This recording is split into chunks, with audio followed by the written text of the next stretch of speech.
నమస్కారం వార్తలకు స్వాగతం. ముందుగా ముఖ్యాంశాలు.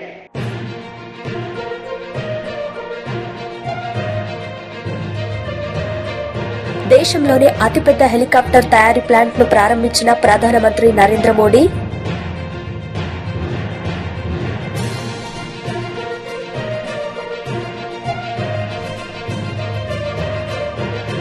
మీడియా సమావేశంలో సీఎం జగన్ పై మండిపడ్డ వార్ల రామయ్య. టీడీపీ పోలిట్ బ్యూరో సభ్యులు.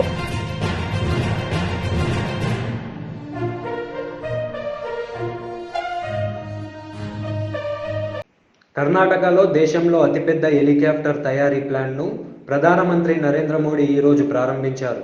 తుముకూరులో పలు అభివృద్ధి కార్యక్రమాలను జాతికి అంకితం చేశారు. ఈ సందర్భంగా ప్రధానమంత్రి మాట్లాడారు.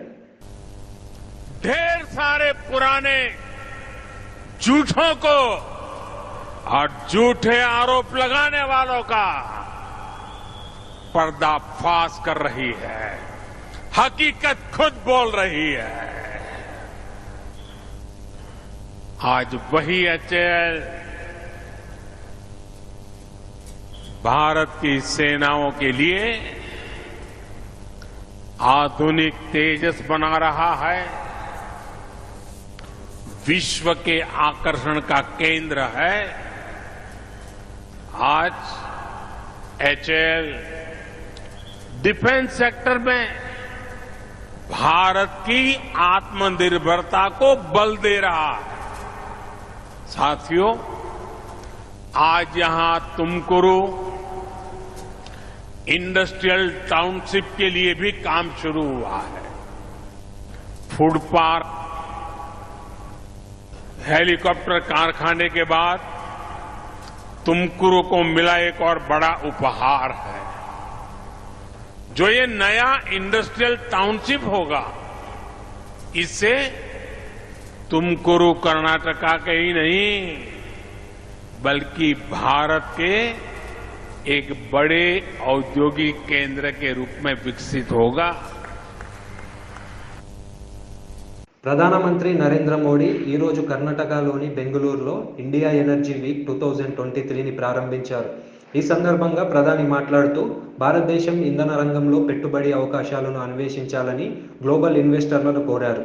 मोदी वहां पहुंच चुके हैं और इस निर्माण सुविधा केंद्र का उन्होंने उद्घाटन किया है। रक्षा मंत्री राजनाथ सिंह उनके साथ मौजूद हैं। बेहद महत्वपूर्ण ये ग्रीनफील्ड हेलीकॉप्टर कारखाना है, उसकी इकाई है, एचएएल की इकाई है। और कारखाने की नींव भी प्रधानमंत्री नरेंद्र मोदी द्वारा साल 2016 में रखी गई थी। ये एक बड़ा हेलीकॉप्टर निर्माण सुविधा केंद्र है। यहां शुरुआत में पूरी तरह स्वदेशी डिजाइन वाले लाइट यूटिलिटी हेलीकॉप्टर का उत्पादन होगा। बाद में लाइट कॉम्बैट हेलीकॉप्टर और इंडियन मल्टी रोल हेलीकॉप्टर के निर्माण और मरम्मत का भी काम होगा। तो हेलीकॉप्टर्स के सिर्फ निर्माण का ही नहीं बल्कि मल्टी रोल हेलीकॉप्टर्स जो होंगे उनके निर्माण के साथ साथ उनके मरम्मत का भी कार्य किया जा सकेगा यहाँ पर। तो इस लिहाज से बहुत महत्वपूर्ण है। और सिर्फ ये एचएएल में का जो कारखाना है उसको ही सिर्फ प्रधानमंत्री राष्ट्र को समर्पित नहीं कर रहे हैं बल्कि यहाँ पर एक औद्योगिक टाउनशिप की आधारशिला भी प्रधानमंत्री रखेंगे। और ये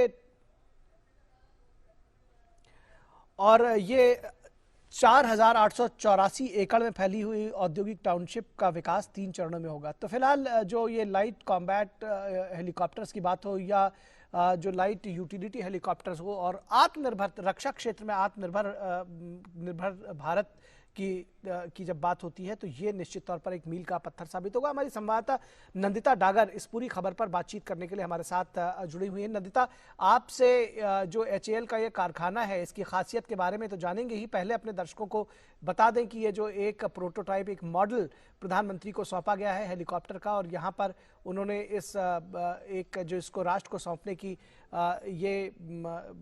इसको लोकार्पण करेंगे हेलीकॉप्टर कारखाने का प्रधानमंत्री।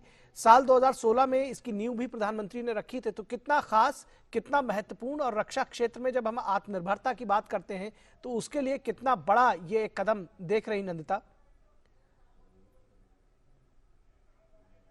है जो आजादी के अमृत काल में हमें 2047 में एरोस्पेस इंजीनियरिंग और मैन्युफैक्चर में यानी कि न सिर्फ फौजी लड़ाकू विमान, फौजी हेलीकॉप्टर बल्कि यहाँ तो केवल हेलीकॉप्टर ही बनाए जाएंगे ऑब्वियसली, लेकिन न सिर्फ फौजी हेलीकॉप्टर बल्कि जो सिविल नागरिक उड्डयन के हेलीकॉप्टर हैं, साथ में पूरे make in India make for the world, उसके लिए ये कारखाना है, इस देश का सबसे बड़ा कारखाना निखिल। और ये 2047 में make in India make for the world India को एरोस्पेस मैन्युफैक्चर में, इंजीनियरिंग में, इकोसिस्टम में सुपर पावर बनाने जा रहा है। तो 2016 में, जैसे आपने ठीक कहा, प्रधानमंत्री मोदी ने HAL के इस कारखाने की नींव रखी थी और उन्होंने ही आज उन्हीं को ये, जैसे कि वो कहते हैं कि ये मेरा बड़ा सौभाग्य होता है कि जिन प्रोजेक्ट्स की मैं आधारशिला रखता हूं उनको मैं इनॉग्रेट भी करता हूं, क्योंकि ये सरकार रिफॉर्म और परफॉर्म ट्रांसफॉर्म के मुद्दे पर चलती है। तो बड़ी हाई स्पीड पर जैसे काम होता है। और ये जो कारखाना है ये स्टैंडर्ड 4 इंडस्ट्री स्टैंडर्ड्स, यानी कि सबसे हाई टेक्निक, और इस कारखाने के अंदर अगले 20 सालों में निखिल 1000 हेलीकॉप्टर्स बनाए जाएंगे। जैसे कि आपने देखा HAL के CMD, जिनका कल हमने इंटरव्यू भी लिया था, मिस्टर CB अनंत कृष्णन, उन्होंने लाइट यूटिलिटी हेलीकॉप्टर का मॉडल, छोटा सा मॉडल, मिनिएचर मॉडल प्रधानमंत्री मोदी को गिफ्ट किया। तो इसमें जो ये है कि शुरुआत में तो ये कारखाना लाइट यूटिलिटी हेलीकॉप्टर ही बनाएगा, करीब 30 हेलीकॉप्टर्स प्रति साल। फिर इसकी जो कैपेसिटी है वो 6 हेलीकॉप्टर्स प्रति साल कर दी जाएगी। उसके बाद 90 की पीक कैपेसिटी अटेन करेगा। और ऐसा नहीं है कि सिर्फ ये लाइट यूटिलिटी हेलीकॉप्टर ही निर्मित करेगा या निर्माण करेगा, उसके अलावा light combat helicopter, Indian multi role helicopter, क्योंकि उनका भी निर्माण करेगा 3 से लेके 15 टन तक के, यानी बहुत ही भारी वजनी हेलीकॉप्टर जो होते हैं उनका भी निर्माण यहाँ किया जाएगा। प्रधानमंत्री मोदी जैसे कि निरीक्षण कर रहे हैं, क्लास जिसे कहा जाता है वो भी हवाई जहाजों में उड़ रही है, ऐसे डेस्टिनेशंस पे उड़ रही है हवाई जहाज से जहां सोचा नहीं था। तो इस तरह से बड़ी मार्केट हो जाती है एविएशन की, जिसको HAL एक्सप्लोर करेगा। और जो मैंने कही, प्राइम मिनिस्टर मोदी ने हमेशा कहा है कि अगर भारत को 2025 तक $5 ट्रिलियन की इकोनॉमी बनना है तो निखिल उस वक्त भारत को अपना डिफेंस का, domestic defence. Telangana mobility valley ద్వారా $6 బిలియన్ పెట్టుబడి, 4 లక్షల ఉద్యోగాల కల్పన లక్ష్యంగా పెట్టుకోమని ఐటీ పారిశ్రామిక శాఖ మంత్రి కె తారక రామారావు పేర్కొన్నారు.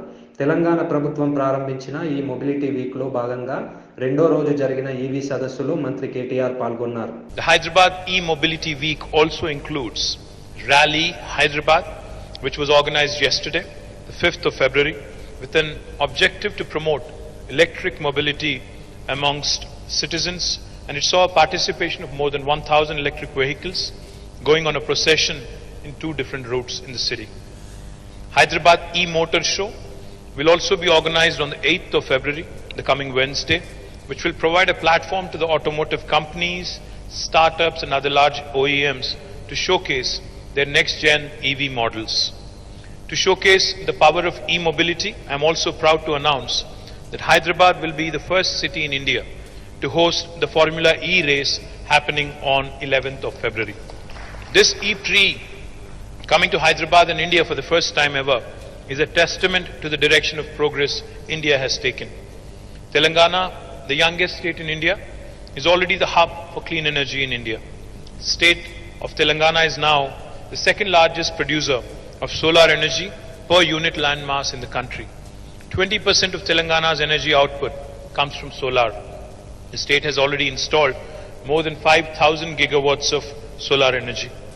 Telangana also aspires to become the most electrified state in the country in terms of mobility. 2023-24 బడ్జెట్లో రైతుల రుణమాఫీ కోసం 6,384 కోట్లు కేటాయించామని ఆర్థిక మంత్రి తన్నీరు హరీష్ రావు తెలిపారు. శాసనసభలో బడ్జెట్ ప్రసంగం ముగిసిన అనంతరం మంత్రి మీడియాతో మాట్లాడారు. తర్వాత ఈ రిక్రూట్మెంట్ చాలా వేగంగా జరుగుతుంది కదా. రాష్ట్ర ప్రభుత్వం తలపెట్టిన 80,000 మంది రిక్రూట్మెంట్ కు సంబంధించి సో చాలా ఫాస్ట్ గా ఈ రిక్రూట్మెంట్ జరుగుతూ ఉంది. సో ఇప్పటికే హెల్త్ డిపార్ట్మెంట్ లో ఒక 950 మంది రిక్రూట్మెంట్ పూర్తయిపోయి ఉద్యోగాల్లో చేరారు. మిగతా శాఖల్లో కూడా పోలీస్ రిక్రూట్మెంట్ కూడా 2 ఫేజ్లు అయిపోయి లాస్ట్ స్టేజ్ లో ఉంది.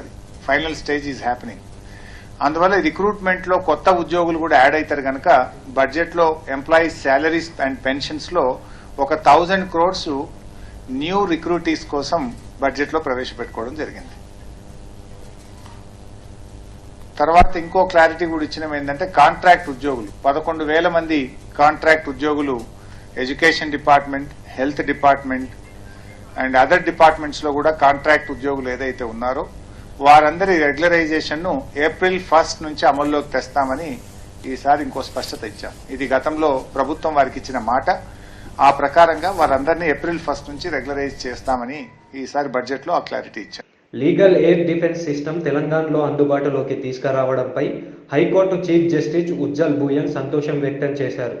రాష్ట్రంలోని 16 జిల్లాల్లో లీగల్ ఎయిర్ డిఫెన్స్ కౌన్సిల్ సిస్టమ్ను ఆయన ఈరోజు ఆవిష్కరించారు.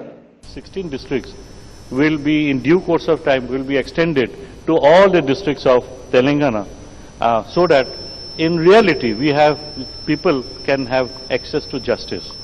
With these few words, I congratulate the Legal Services Authority and all of us present here today for this momentous occasion of starting the Legal Aid Defence Council system, which I'm sure will go a long way in providing justice to those who really need justice and who are crying for justice. With these few words, I thank one and all again for this opportunity. Thank you very much. TDP polit bureau సభ్యులు Varla Ramaiah media సమావేశం నిర్వహించారు. ఈ సందర్భంగా ఆయన మాట్లాడారు.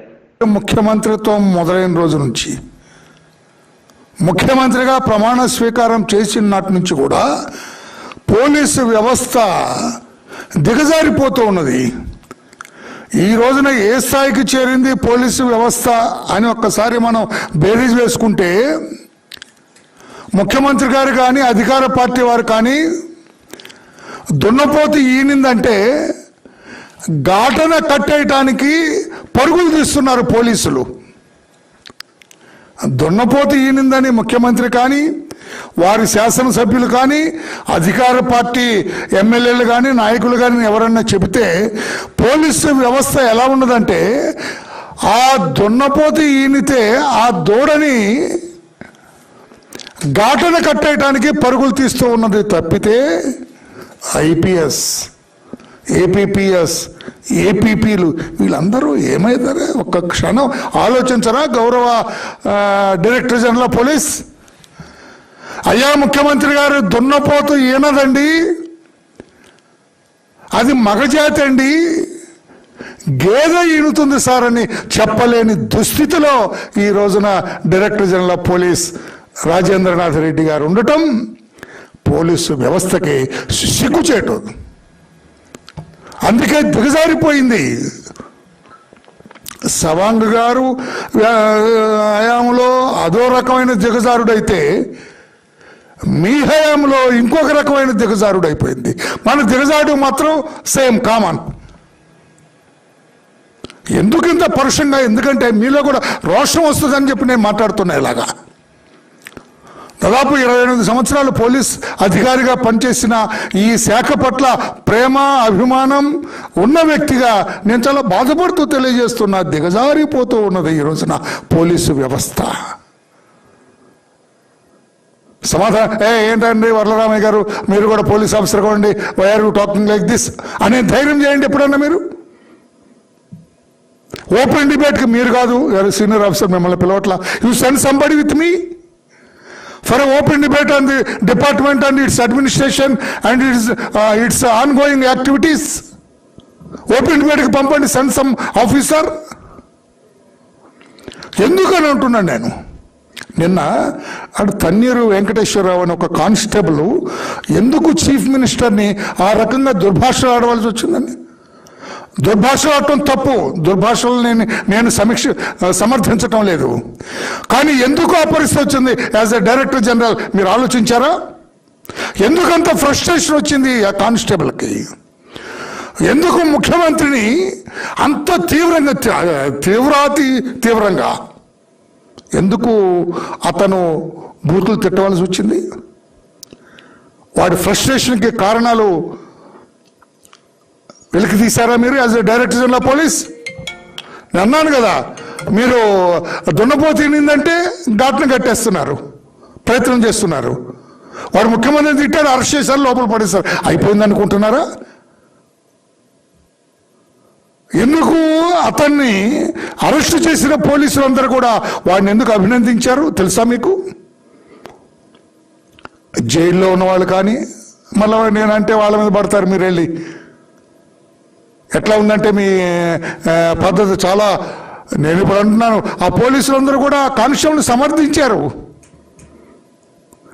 వాడి మీద ఏగ వాళ్ళం లేదు. For your information, director general of police. అతన్ని మీరు వేటాడతారు అని తెలిసి, అతనికి అన్యాయం జరుగుతుందని తెలిసి మేము అతన్ని బెయిల్ మీద చేయాల్సి, it was Telugu Desam party, it is Telugu Desam party. మేమే అతనికి అడ్వకేట్ని పెట్టి బయటకు తీసుకొచ్చాం. అతను చంపేస్తారు మీరు. You will kill him. ఎందుకంటే ముఖ్యమంత్రి చెబుతాడు కదా, అతను తిట్టాడు కదా, అందుకు. కానీ అతని ఫ్రస్ట్రేషన్ అతను ఒక్కడిదే కాదు, పోలీసు డిపార్ట్మెంట్లో అందరిది ఆ ఫ్రస్ట్రేషన్. తన్నీరు వెంకటేశ్వరరావు ఒక్కరిదే కాదు ఆ ఫ్రస్ట్రేషన్, ప్రతి ఒక్కరికి ఉంది. మీరు ఎప్పుడైనా అడిగారా సార్? మీరు డీజీ అయిన తర్వాత సీఎం దగ్గర, సార్ మాకు ఏం లీవ్ ఇవ్వట్లేదు సార్, ఎన్కాష్మెంట్ ఇవ్వట్లేదండి, ఫైనాన్స్ డిపార్ట్మెంట్కి ఒకసారి చెప్పండి, ఆ ఫైనాన్స్ మినిస్టర్కి ఒకసారి చెప్పండి అని ఎప్పుడైనా అడిగారా? కానిస్టేబుల్స్ స్టాఫ్ తరఫున దాదాపు 45-50 వేల మంది మీకు స్టాఫ్ ఉన్నారు అక్కడ, constables and head constables in the state. వాళ్ళ తరఫున ఎప్పుడైనా అడిగారండి మీరు? ఎడిషనల్ సరెండర్ లేవు, ఎప్పుడైనా అడిగారండి ఎన్కాష్మెంట్? వాళ్ళ జీపీఎఫ్ పెడితే లేదు, దిక్కు లేదు, వాడి డబ్బు వాడు తీసుకోవటానికి లేదు. పిల్లలకి ఏమన్నా ఫీజులు కట్టుకోవాలన్నా, ఏదైనా పెళ్లిళ్ళు చేసుకోవాలన్నా, ఏదైనా శుభకార్యాలు చేసుకోవాలన్నా వాడి డబ్బు వాడు అడిగితే లేదు పోలీసు డిపార్ట్మెంట్లో. మీరు ఎప్పుడైనా అడిగారా? ఫ్రస్ట్రేషన్ తన్నీరు వెంకటేశ్వరరావు ఒక్కడిదే కాదు, అందరిది. ఏ స్థాయికి వచ్చింది? పోలీసు వ్యవస్థ ఏదో ఒక రోజున నిలదీస్తారు. ఈ రోజున ముఖ్యమంత్రిని కానీ మిమ్మల్ని కూడా. ఏమిటి మా పరిస్థితి? ఎందుకు మమ్మల్ని బానిసల్లాగా చూస్తున్నారు? కట్టు బానిసల్లాగా చూస్తున్నారు. టీడీపీ తెలుగునాడు అంగన్వాడీ డ్వాక్రా సాధికార సంఘం అధ్యక్షురాలు ఆచంట సునీత మీడియా సమావేశం నిర్వహించారు. ఈ సందర్భంగా ఆమె మాట్లాడారు. పట్ల ఎటువంటి నిర్లక్ష్య వైఖరి వహించింది అనడానికి నిన్న 1,20,000 మంది అంగన్వాడీ వర్కర్స్ ఏ విధంగా రోడ్లకు వచ్చి వారి యొక్క నిరసన వ్యక్తం చేశారు అనే దానికి నిన్న వారు చేపట్టిన ధర్నానే నిదర్శనం.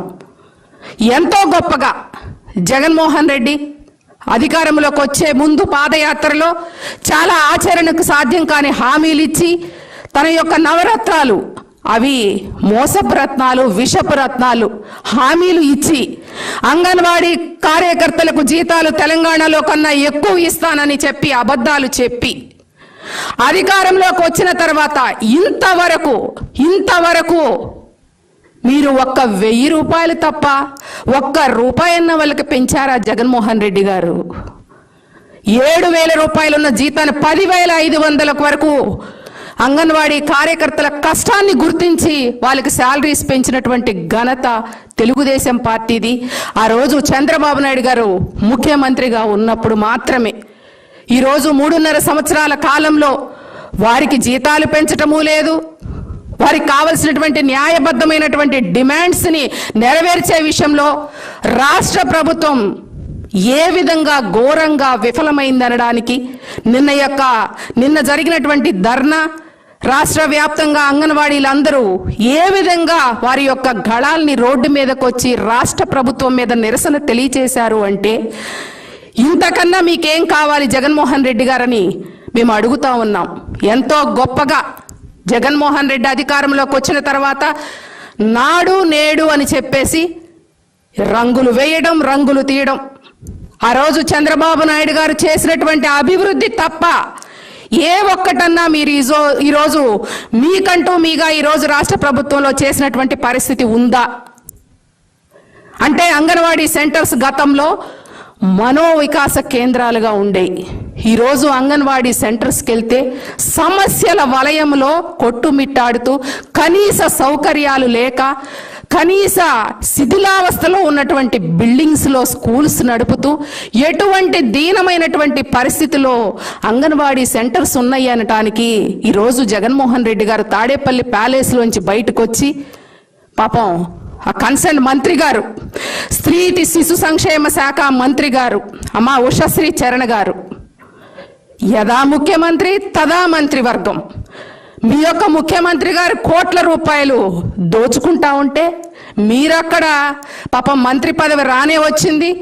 ఇక్కడ అటువంటి పేద ప్రజల సంక్షేమంతో పని లేదు, మీ శాఖ మీద సమీక్ష లేదు, మీ శాఖలో ఉద్యోగస్తులు పడుతున్నటువంటి ఇబ్బందులు మీకు పని లేదు.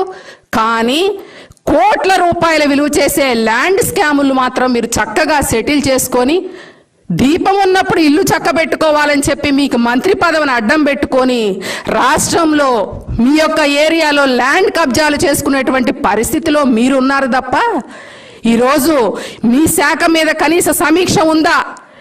ఇక్కడ అంగన్వాడీ సెంటర్స్లో పిల్లలు ఎటువంటి ఇబ్బందులు పడతా ఉన్నారు, అలాగే ఉద్యోగస్తులు శాలరీస్ రాక ఎన్ని రకాల ఇబ్బందులు పడతా ఉన్నారని చెప్పి మీకు కనీస అవగాహన ఉందా? మంత్రి గారు ఒకసారి రండమ్మా, మీ ముఖ్యమంత్రి తాడేపల్లి ప్యాలెస్ నుంచి రారు, మీరు మీ యొక్క మహారాజా ప్రస్థానంలోంచి బయటికి రారు, మీకు మంత్రి పదవులు, ఆయనకు ముఖ్యమంత్రి, చక్కగా రాష్ట్రాన్ని దోచుకుంటున్నారు తప్ప ఇక్కడ రాష్ట్ర ప్రభుత్వంలో పడుతున్నటువంటి ప్రజల యొక్క ఇబ్బందులు మీకేమన్నా కనీసం కనిపిస్తున్నాయని చెప్పి సందర్భంగా అడుగుతా ఉన్నాం. నేను ఒక్కటే సూటిగా అడుగుతున్నా, మహిళా శిశు సంక్షేమ శాఖ మంత్రి కానివ్వండి, ఈ రాష్ట్ర ముఖ్యమంత్రి, అక్కడ ఉన్నటువంటి అంగన్వాడీ సెంటర్స్ లో ఉన్నటువంటి పిల్లలందరూ కూడా బడుగు బలహీన వర్గాలకు చెందినటువంటి పిల్లలు.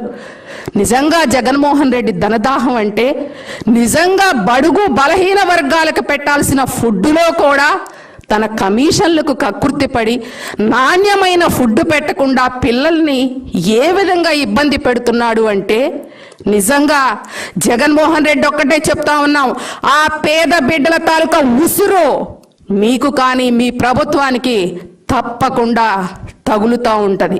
కనీస సౌకర్యాలు లేకుండా, నాణ్యమైనటువంటి ఫుడ్ లేకుండా, మురిగిపోయిన కోడిగుడ్లు, అలాగే టైం అయిపోయిన పాలు, పురుగులు పట్టినటువంటి రాగి పిండ్లు ఏంటండి మీరు పెట్టేది? జగన్మోహన్ రెడ్డి గారు మీ ప్యాలెస్లో కూర్చొని మీరు మీ బిడ్డలు ఈ ఫుడ్డే తింటారా? కనీసం మీ యొక్క శాఖ మీద మీరు ఏ రోజన్నా ఐసిడిఎస్ మీద మీరు ఒక సమీక్ష చేశారా? సెంటర్లు ఏ విధంగా ఉన్నాయని చెప్పేసి మీరు ఎప్పుడన్నా చూసారా? వాళ్ళకి కావాల్సినటువంటి ఫండ్స్ ఇచ్చారా? అది లేకపోగా 6 monthsగా వైఎస్ఆర్ పోషణ బిల్లులు. వార్తలు ముగించే ముందు ముఖ్యాంశాలు మరోసారి.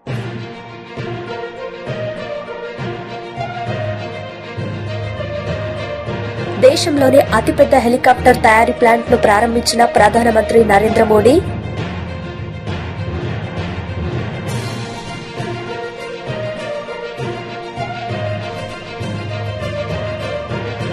మీడియా సమావేశంలో సీఎం జగన్ పై మండిపడ్డ వార్ల రామయ్య, టీడీపీ పోలిట్ బ్యూరో సభ్యులు.